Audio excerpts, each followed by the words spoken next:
you just kind of, your mind's elsewhere a little bit sometimes. You're kind of like, you know what? It's like the diet thing, you know. I'll start dieting once we come back after this kind of break, and then the real work starts. But we are on to the picks and bans, ladies and gentlemen, for Rogue Warriors versus Team WE Game 2. Rogue Warriors, as we said, on the blue side with Rogue Warriors on the blue side with Team WE on the red. Samira, Lucian, and Akali banned by Team WE. Akali will not be going to work today.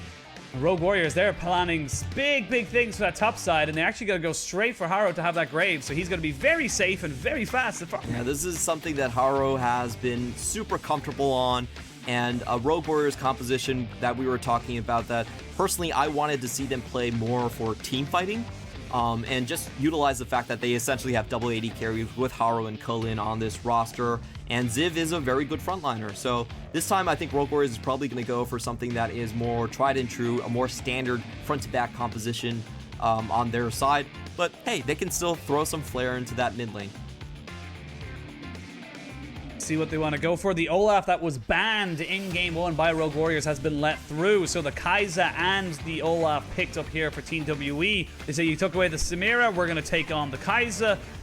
Again, Killen did not look bad on the Kai'Sa, just really didn't get going on it, unfortunately. The pieces around him weren't able to really protect him as well as he probably wanted. But Aphelios Thresh being locked in here now for the side of Rogue Warriors. And the Moonlight Assassin is always picked together with the Thresh, gives him that ability to just take the Lantern and fly away from the Olaf. Otherwise, he doesn't have any sort of escape there. And this is a very comfortable position for Rogue Warriors. I think they just fill out with frontline champions on their part. You know, the Silas is still open. Ornn, Malphite, everything is still open for Ziv to pick up right here. And it's just going to be front to back on their end. On the other hand, we have WE coming in with one of their best flex picks. It's going to be the Set. Missing plays this, and Breathe also plays this. So you're never really quite sure where this champion is going to end up. And frankly, Shanks, we have seen a lot of mid lane players pick up the Set as well. So I like this curveball being thrown, given the fact that they also have last pick. Yeah, they can, you know, kind of flex into a bit more AP. Of course, the Kai'Sa, not so much anymore, but definitely used to be able to kind of much more flex into the AP build, so you have options there. There's a lot you can do with this build. However, it does kind of sort of pigeonhole you into kind of taking something AP up into that top side, I feel, sometimes, if you want to be too AD damage heavy. But bans coming thick and fast. The Ornn banned away, the Yone. Again, more respect to Forge, not letting him have that very clearly pocket pick for him. And they're just making sure that they can get something, as we said, safe for Shanks in that mid lane. And they're still leaving their options open for this Set to go into the support position. Orianna comes out, and you know, Syndra has been sort of the lane counter answer for a lot of the players in the LPL. Not a lot of mobility on the Orianna, very easy to set up ganks here. And it is going to be the Syndra lock in. And probably just a frontliner here. Malphite is still open. Sion is still open if Ziv really wants to go for it.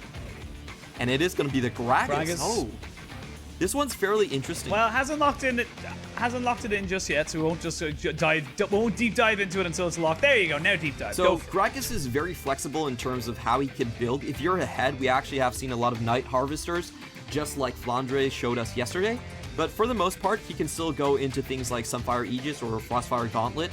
And the strength about him is that he's not really exposable in lane. We haven't really seen the laning phase where Gragas has came out massively behind. He has a lot of healing in lane. He can disengage quite easily.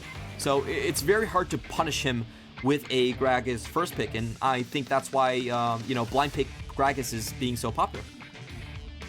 Ooh. Blind pick Gragas is going to be responded with, though, with an Aurelia in the top side. So it's actually Shanks not going to be taking the Set in the mid lane. Neither is Breathe. Into the top side, it's going to be missing into this bot side. I actually completely forgot about Set support, which has probably been the most prominent place to see it in terms of pro play. And with this team comps now locked and loaded, both teams very much looking for the junglers to farm early, get those early power spikes with the 1 items, and just look to snowball the lanes if they possibly can. This is such a fun comp coming out from WE. We have never seen them ran something like this, but this is basically dive buddies coming out from Breathe, coming out from Olaf, and they can also have Set go in with the showstopper, have a ball on him. There's so many ways to get to the backline and absolutely decimate the likes of an Aphelios. I just love that we're seeing this you know, a kind of right hook coming out from WE, a new composition, slotting in with new players, and really getting that new flavor in.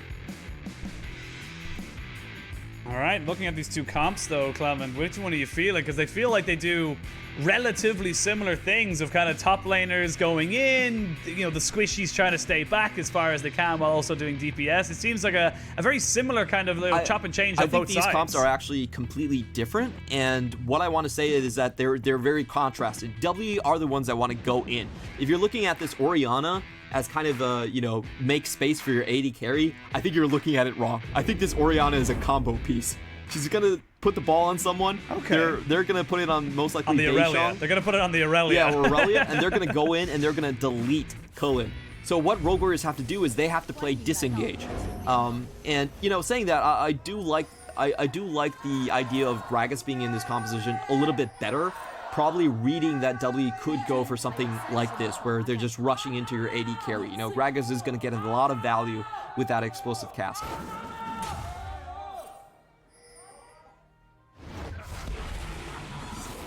Dio's coming in as strong as they possibly can. Again, looking towards this kind of setup. I'll be curious to see, as you say, if the combo piece does work out for the side of Team WE. Actually, they find out how they know exactly where that ward is, so they know where not to path in the early game if they want to try and do any kind of early game shenanigans. And thank you, Clement, for educating me. You know, I'm a play-by-play. Sometimes I don't read the maps or read the team compositions that good, and it's great to get educated every now and again. And you do it very well. I could be completely wrong and W just play standard front to back, but I would be so disappointed if it did that. I think the correct way you play it is you have to go for Aphelios.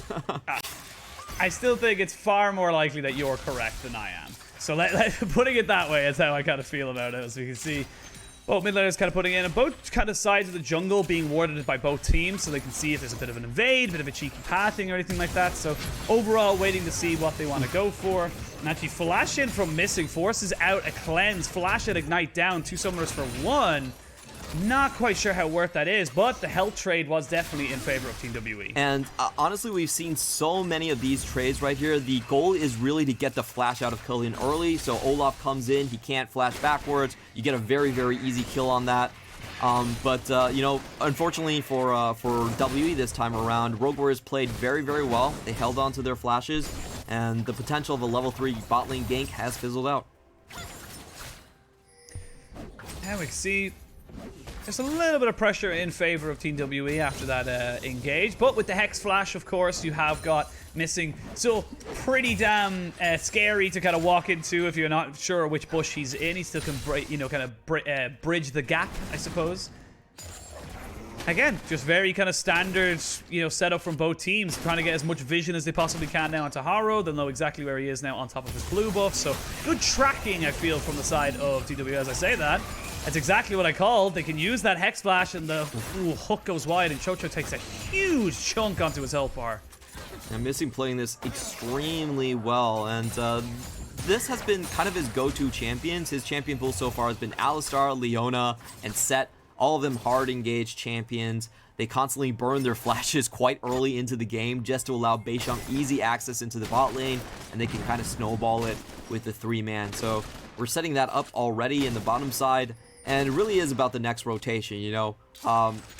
The Olaf is going to be heading straight towards his bot lane. He's going to be picking up likely the Gromps and the Wolves again, and that does present some golden opportunities to potentially punish this bot. So a full clear coming out from good stun. Beishang, but Shanks is in a little bit of trouble. Good stun, but Missing is here. The bot lane from Rogue Warriors had to back away, and they recognized that Team WE's bot lane was missing, so they had a pretty good inkling that they had roamed up towards mid, did not want to overextend.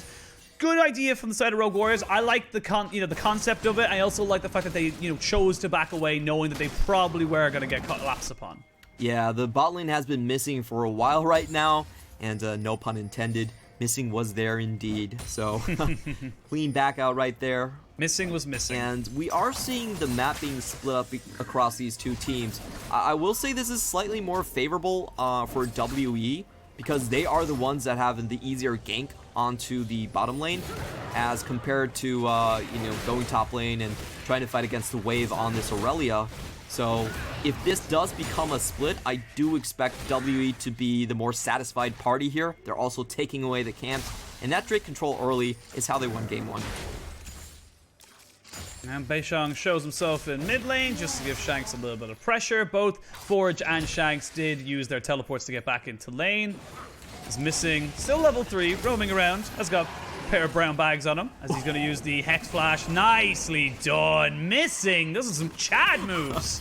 Right in front of the enemy team, dodges the hook as well, and he's out scot-free. So very well done right there. They get the reset down nicely as well with the CS lead into lane, extra damage onto the Kai'Sa, and the game plan is still on. You know, bot lane is still going to be a massive pressure point with this scuttle coming up for Beishang to path towards. They have to be very careful. I think that we're going to see a 6-man into the bot side. See Beishang now roaming down towards his bot lane. They're trying to use the Hex Flash, but it's a 3v3. Like you said, the 6-man, but a teleport going to be committed here from the side of Team WE as now they join in with their top laner as well. Big TP in, but he's got nowhere to go and no real support. He has to flash himself away.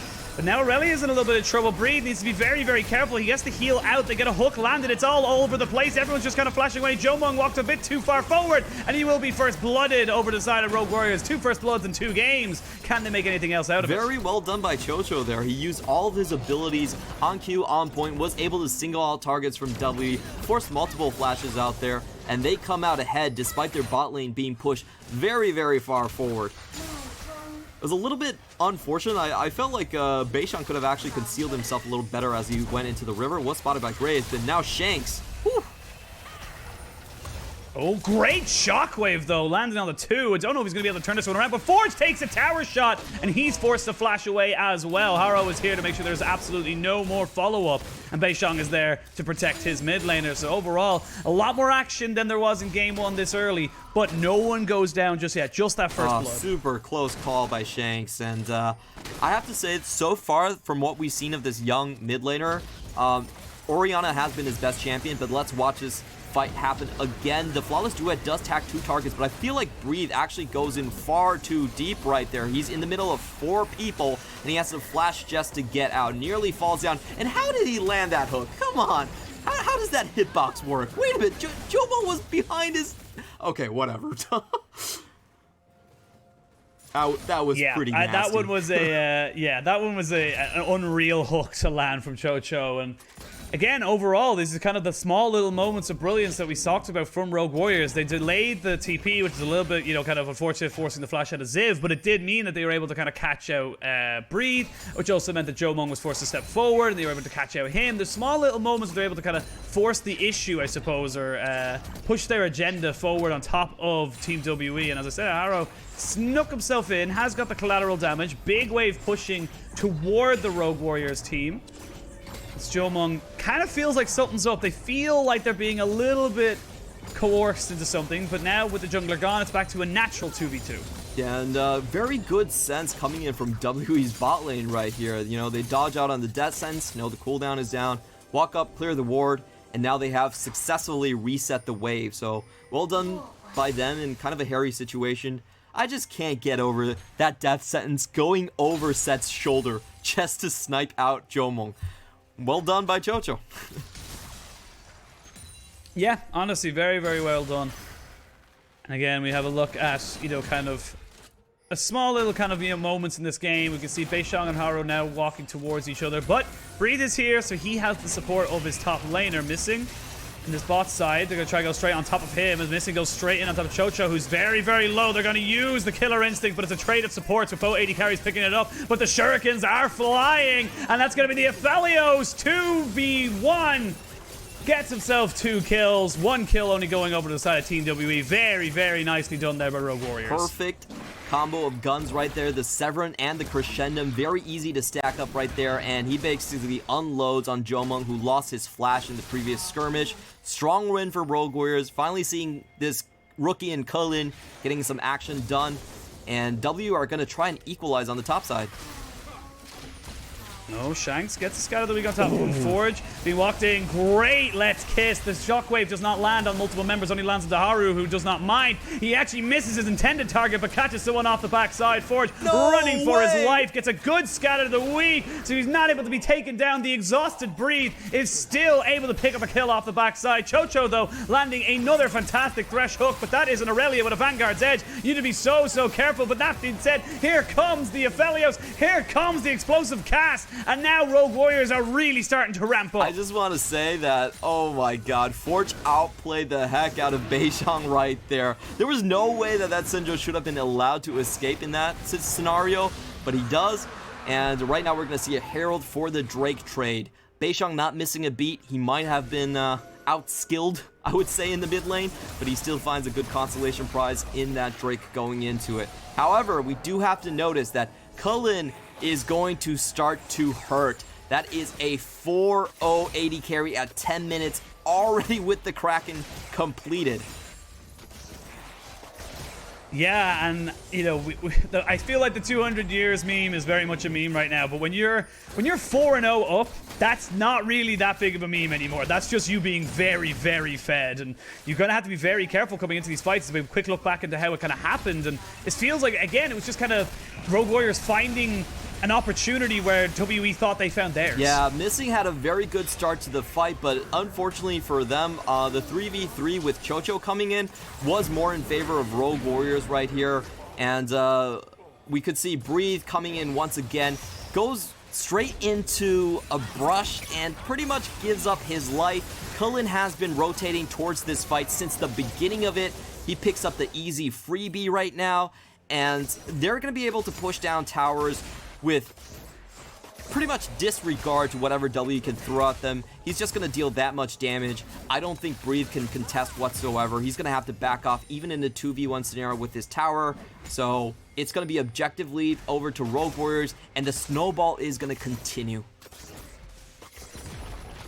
Snowball will continue. However, it is equaled out on the opposite side. And I think the big thing to notice here is look at the CS differential in top lane. That is a 45 CS differential in favor of Breathe. So yes, he's not as fed as an Aphelios, but he is still getting to his items a hell of a lot quicker than this, this Gragas is. So Breathe gonna be trying to see if he can back off away from this Scuttle.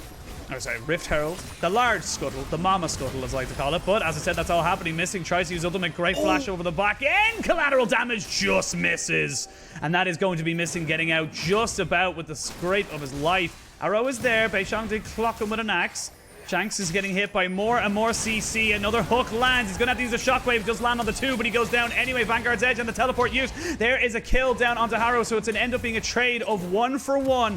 The Kaiser is not here. Great explosive cast on the Beishang. They can just lock him down. The hook goes wide, but it does not matter. Forge gets donated a kill. And Rogue Warriors, this is what we were talking about. These small flashes are becoming a bit of a fire, and Team WE need to try and turn them off because they are starting to burn. Very, very well played by Rogue Warriors members coming in there. I love that prediction explosive cast coming in from Ziv.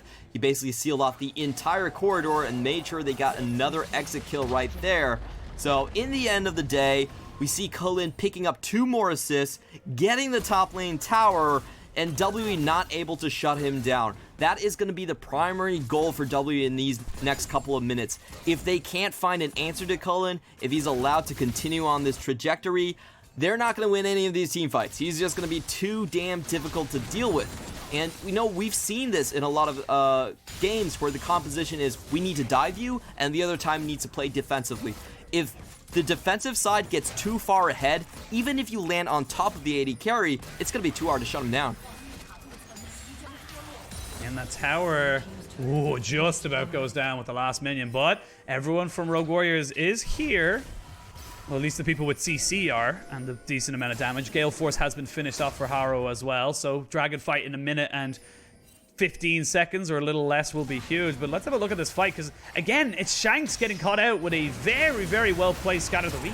Yeah, and honestly, I felt like at the start of this was W trying to play a little bit too defensive, trying to hold on to too much of their top side when they really couldn't afford to do it at that point. The members from Rogue Warriors were way too fed, and honestly, you have to let that top lane tower go. So that wasn't really a necessary fight in my eyes from WE's point. and you know, they do get punished for it. We talked about how, you know, WE are coming into the 2021 Spring Split. They want to be playoff contenders. They want to be the dark horse. Again, like we said, a lot of us, you know, had Team WE very, very high up in our predictions. We think this team could make it into top 3 or, you know, bare minimum top 4. You need to be dispatching these lower kind of placed teams as such, as we can see. Jomong and Killer trying to go in on top of each other. The Gale Force has been finished though by Jomong. Has to use his heal though as well. Little bit overzealous there. Felt like he could have taken the 1v1, but like you said, this Aphelios is massive. And with Dragon spawning in 4 seconds, not having your heal, not having your Gale Force for another few seconds, it's going to be tough for them. Missing gets caught out by the hook. They're going to have to put down a lot of damage down on top of him. His shield goes to waste as no one was putting down DPS at that time, and now he's half health. Man, I love it when the young LPL rookies just come up and start skill checking you. 1v1 solo me mid. Let's try it out. Let's see what happens right there. And that's something you don't see in other regions that much. You know, you usually get a nice punishing or a good talk from your coach if you try to do that. But Cullen just steps right up, hands it to Jomong, and they walk away with the Drake very easily. So well done on that point. And, you know, I'm seeing why Rogue Warriors might be trying to hype up this new youngster that they brought in. Definitely having a fantastic game right here, but it's not a sprint, it is a marathon. You have to end it. It's not how you start, it's how you finish. So they have to try and find advantages. It is only 1,300 gold lead, maybe even a little less. So it's nothing really to be writing home about just yet. But positives for Rogue Warriors are very strong. Missing is looking for plays with the set as best he can. And I liked how they just did enough damage to just pepper Team WE away from that dragon, take the objective, reset, and maybe look for something different in the mid lane. As I say that, Harrow needs to be a bit careful. That is still a Kaiser with a set. You could get chunked out yourself. Yeah, a Gale Force straight in, but takes a lot of damage to the face. Has to back out right here. Taking a look at the map, I think the real change that we have right now is Breed has finally been moved into a long lane. He's not going to be opposed in terms of split pushing. Syndra can't match him. The Gragas surely can't match him. So W should have the numbers advantage coming into some of these team fights now that they have that winning side lane. Missing takes a bit of a chunk. Rift Herald is being taken by Beishong. He's already started that up without his team, but Rogue Warriors might have other ideas. We'd love to see it. Hook goes wide, and now Chocho in a little bit of a compromised position. They missed the scatter of the week. The Rift Herald does go down. Like it went down in favor of Team WE.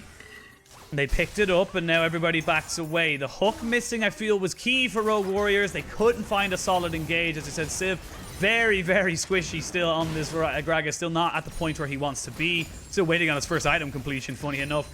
And everyone backs away. It ends up being an objective for nothing. Yeah, I would say Rogue Warriors actually played that a little bit more timid than I expected, because they had full vision control of all of the brushes on their side of the river. They definitely could have tried and started that, and Cullen would have been able to wipe the floor with that.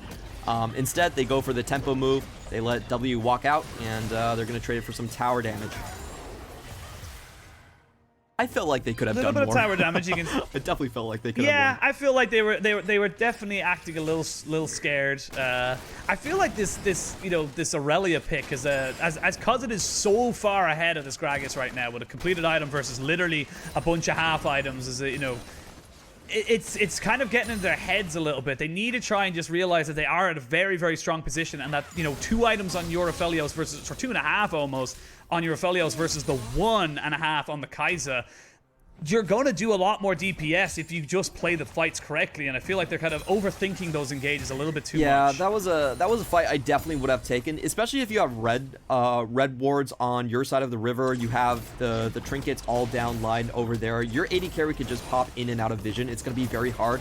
And honestly, in terms of full teamfight potential, Aurelia is not going to get that until she has that Sterix gauge. Like, before that, she's actually going to be fairly easy to burst down if she just runs into you. Seraph's very different to the Seraphs it was in 2020. Of course, a lot of new items. Some old, some new, some updated, some blue. Now the Sterix gauge, if all 5 members of the enemy team hit you, it actually gives you a 40% max HP shield. So it's absolutely ridiculous for diving champions like Olaf and Aurelia. And that's usually the break point that we see these split pushing carries try to join in team fights. And the CS differential in the top lane is kind of getting to a bit of an uncontrollable moment. You can see they're just funneling more CS into the Aurelia as she goes up towards that top side. But 70 CS more or less in that top side is significant. It's not, normally 20 CS-ish is about, about 10, about a kill or so, like give or take. So, 70 is a lot. It's about 3 or so kills on top of the 2 kills that she's already got. So she is just skyrocketing ahead of this Gragas. And I feel like Ziv is kind of relying on these very, very good either flash explosive barrels or flash body slams. And that's also the reason why I feel like you need to be somewhat proactive with your composition, because you want to force Breathe to actually join team fights and not just farm all day. Like, Aurelia will become a ticking time bomb as this game does go on, and sometimes, even though you're the defensive composition, you do have to force W to actually expend time and resources to just slow down their top. Oh, no. Ziv is in a lot of trouble underneath this turret, and he will not be able to get out. However, Jomong in the same position just walks in front of 3 members and dies. Because you know what? Why not? They're getting a kill, we'll get a kill, it's all G, and that is a very, very big unforced error on the side of Team WE, where there was no need for Jomong to be there. Yeah, that was a bit of a head scratcher, and frankly, pretty common from Jomong. I have to be honest, this is a big divisive point on how high people rank Jomong. He has great damage numbers, he has great output, but in terms of positioning, I really don't put him as elite in terms of the AD carries in the LPL, so that's a bit of a oopsies, but also we have to mention it is something that we see pretty common from Jomong. Yeah, and this is kind of the conversation, I suppose, when we talk about being a top-tier team in LPL, being a team that can realistically go to Worlds and fight against the likes of Damwon, is that you can't just...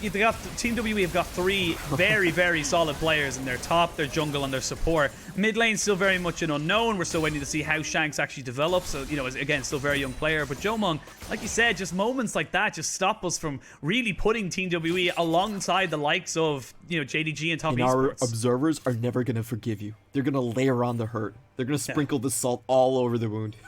I love the observers in the LPL. I used to observe an LEC. You focus in on that. If someone dies to minion auto attacks, you zoom in on those auto attacks and you make sure everyone knows that's how they died. Hey, brutality is the reason we watch sports. I truly believe that. Yes. But taking a look at the items right here, holy, Cullen, RA60 on. Yeah, I was gonna say I'm trying to think of where Rogue Warriors kind of deal with this massive hole up in top side where this Aurelia is just becoming an absolute issue. As we see bot lane, Ziv's just being bullied. This is straight up bully. He had phase rush. He should be able to get himself over the wall and should be able to keep himself alive. But he's getting no farm. He's getting no CS. But with 2 people down bot lane and one of those people being the jungler, that means that the Baron's going to be started right here. This is actually a bit of a dangerous call, though. Shanks has got his ultimate. If he gets himself in, Chocho is very, very low. TP's being called in. This is so risky. Beishang has been given time. Beishang is almost there. The Dragon, or the Baron down to about 2,000 HP. So they kill down Chocho, but missing is there. But the shotgun into the backside. The Baron killed him. The Baron killed him. No, the 6th man, the imposter. He was sus the whole time, and Rogue Warriors didn't even know. He takes himself a kill, and this is all gone wrong for Rogue Warriors. But elation for Team WE. Oh, the inexperience really bites Rogue Warrior in the butt. They funnel into the Baron pit thinking that they can rush it, but they don't have tanks that can take up those Baron shots. The Baron was dealing so much damage to them, and in the final moments, Haru actually walks into the back of the Baron. The back of the Baron does 50% extra damage when those spikes come out. He gets completely speared in that position, and it's just disaster. What a heartbreaking moment. Oh, that's gotta feel bad for Rogue Warriors, because I genuinely believe that that was the correct call. You saw the jungler down bot side with with the Aurelia, but I feel like to commit to it, it just felt like an overstretch, because right here they can back off. They don't need to commit this hard. I really disagree that this was the right call because of the fact that they have no one to actually tank the Baron. They're taking way too much damage on the way in, and the enemy composition can have access into the Baron pit fairly easily. They are a dive comp. They are built to rush forward. So I just felt like W could have played this a little bit more defensively and held on to that 5v5 team comp. win. Now they have to fight someone who is 4-1-1, has a mythic completed already in Breathe, and it's just going to be difficult. This is getting to the point of no return, as we can see the Aphelios jumping in. Flawless Roulette means nothing. That is a solo kill. It doesn't matter how far ahead you are. I am a 7-1-2 Aphelios with 3.5 items. I am at the late game. Oh my god. And a lot of those auto attacks were coming out of Fog of War, and I feel like Breathe couldn't even react in time. You know, he was still holding on to his ultimate, and everything just instantly gets popped.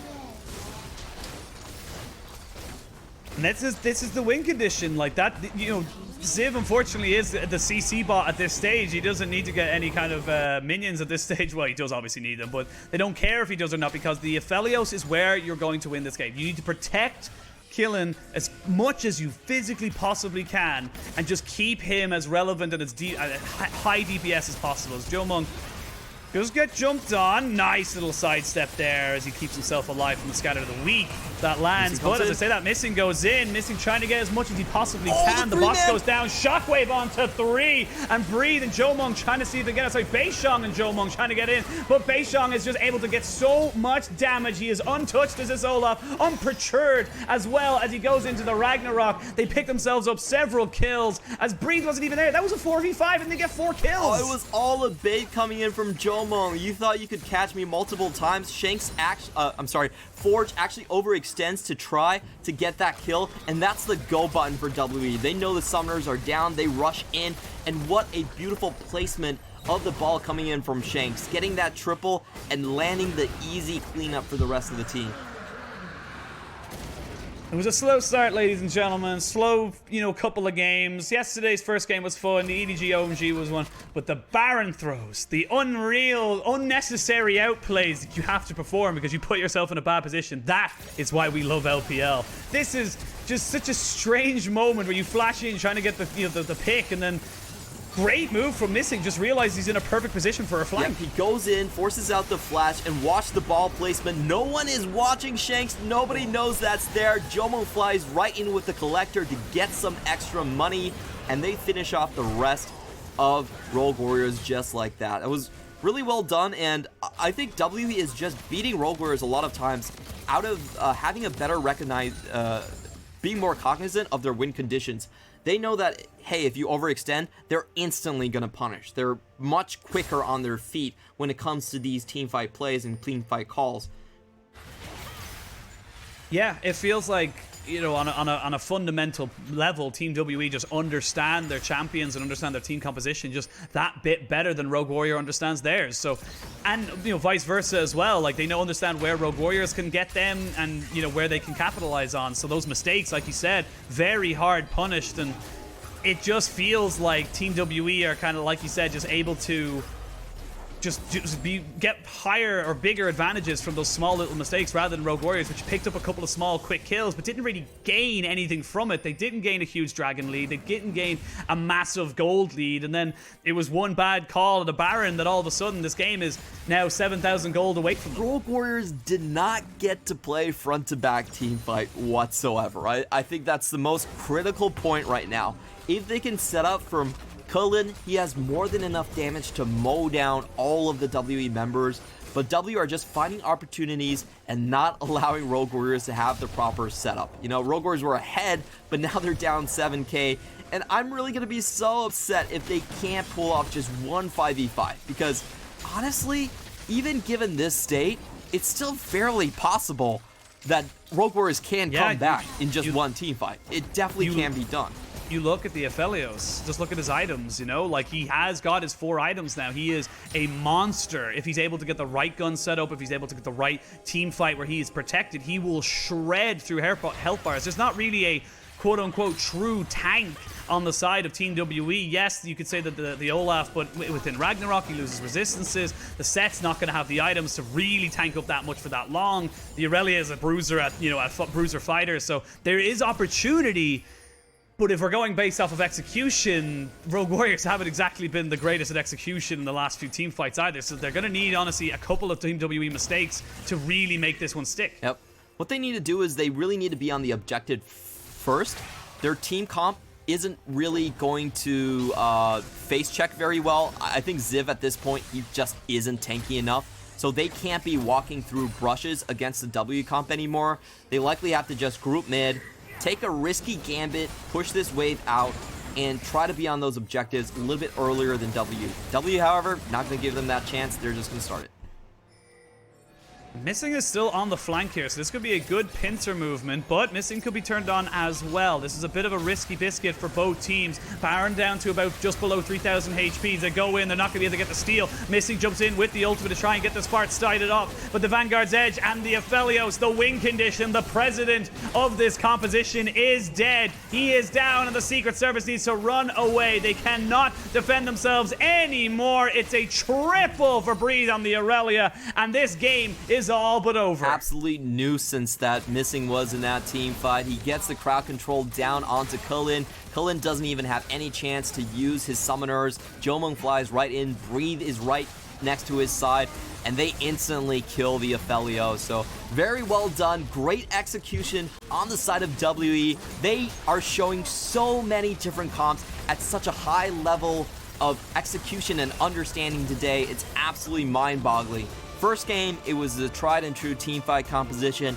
Just set up your chips, get your formation straight, snowball the Drakes. Very well done. In this game around, they have Breathe, who is massively ahead in the top lane. They split Rogue Warrior's composition apart, and then they just go for the kill onto the Fed AD carry. So very well done in both games. Yeah, and I gotta say, like, the draft from the side of Team WE this game, they waited for the top lane pick, they got the counter, and it paid massive dividends. That Aurelia became unstoppable for a very long time. You know, nothing that Ziv could do. And yes, you might look and kind of say that Ziv was, you know, on the Gragas and played a bad game, but honestly, I feel like there wasn't really a lot he can do there. He got hard counterpicked and was just left on an island to kind of suffer until Rogue Warriors realized, oh wait, he's now just a CC bot. So again, you know, understanding of compositions, understanding of the champions and their limitations. I think Team WE looks fantastic in that regard. Definitely some small little rough edges. Jomung getting caught out a couple of times. Rogue Warriors definitely able to capitalize on some of those earlier mistakes. But Team WE, if they're able to pick up these wins, you know, and work on those mistakes, they could potentially be a top team if they can work on those mistakes. Rogue Wars, for me, this was a little bit weird because they actually have a pretty veteran roster overall. Chocho is a shot caller. Ziv has been playing since